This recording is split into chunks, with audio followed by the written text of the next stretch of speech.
Spencer. Welcome to FloorTalk. It's fantastic to have you on the show. Thank you so much, Judy. It is such a pleasure. I grew up in New York, so being on the floor of the New York Stock Exchange is just a real bucket list item and an honor, so thank you for having me. I want to start off by talking about the company. Tell me about LightSource and also share a little bit about your background. I actually spent most of my career at Tesla, where I helped lead a program there called the Model 3. And one of the big challenges that spoke to me quite a lot was that we were sourcing $30 billion of car parts on Excel spreadsheets and emails.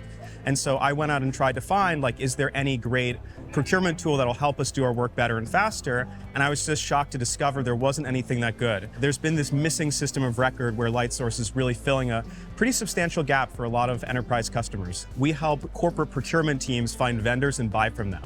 So instead of running like a sales motion, you run a procurement and sourcing motion through LightSource.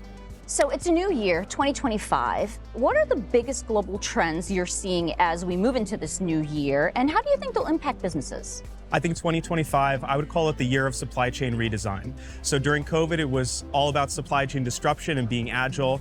The last few years, it's been about normalization. How can we steady the ship and really get goods where they need to go? Are we nearshoring? Are we onshoring? Are we dual sourcing? So having suppliers in multiple locations. And I think people are right now, they're standing at the gates kind of waiting to see what'll happen. So tell me, what do you think will happen with the tariff policies and how will they impact global trade? The first thing I'll say is I think the most sophisticated businesses have prepared themselves already over the last 2 years. Because we've already had one Trump White House, we've already had one set of tariffs applied.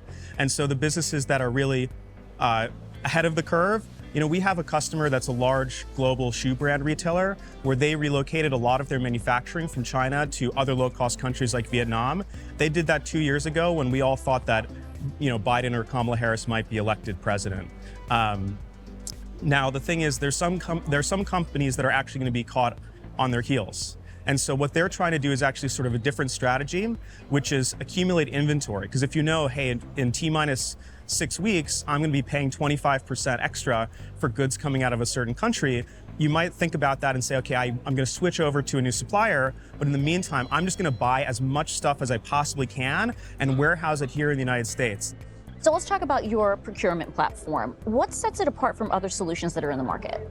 The reality is that today, 76% of procurement teams are using Excel and email every day as their primary tool. By contrast, 86% of sales teams are using a CRM every day. So that just sort of draws the distinction there. Our team, Silicon Valley-based, really technical engineering team, all ex-Meta, ex-Google, places where you'd expect to see world-class talent using AI in a very sophisticated and thoughtful way throughout the app to help automate and do things better and faster for people.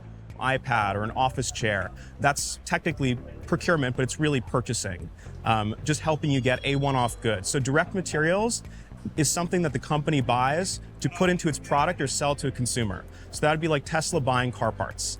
Indirect is anything the company buys to consume itself. So that would be when at Tesla we maybe would buy something like office chairs or soaps or fire extinguishers, that's all indirect. The difference between direct and indirect is direct falls into COGS and indirect is SG&A. So we really focus on not just helping people just buy off-the-shelf stuff, but really with the core procurement functions. So we work with big three automotives, we work with Yum brands, so KFC, Taco Bell, HelloFresh, they'll buy hundreds of millions of dollars of potatoes and condiments through LightSource, Bombardier up in Canada, Canada Goose, if you know those really warm puffer jackets, but instead of car parts, they're sourcing down, feather, that kind of thing. So it's really the cockpit for the professional procurement manager to do their work better and faster. And finally, Spencer, congratulations on your recent funding round. Tell me about this round and how you plan to spend this capital.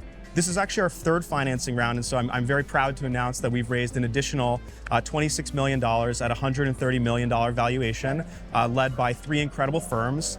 Lightspeed, which is a top VC in the Bay Area, Bain Capital is a private equity firm in Boston, and J2 Ventures, which is an aerospace and defense venture investor. Just really incredible firms. So we've raised a combined, I think it's over $33 million, and we're a team of 20 people. The number one thing that we're going to do with the capital is build the team. Team is everything. Team drives the sales, team drives the product development, team makes sure that our current customers are supported. We have the ambitious goal of doubling our headcount across the board in just Q1 of 2025. We're recruiting for every possible position, so if you're out there and you're like a superstar in your field, engineering, sales, customer success, marketing, I'm looking for a chief of staff. So really talented people. You know, it's not easy work. It is hard work. Well, it sounds like exciting times ahead for LightSource. Congratulations to you, Spencer, and thank you for joining me on FloorTalk today. Thank you so much, Judy. I appreciate it.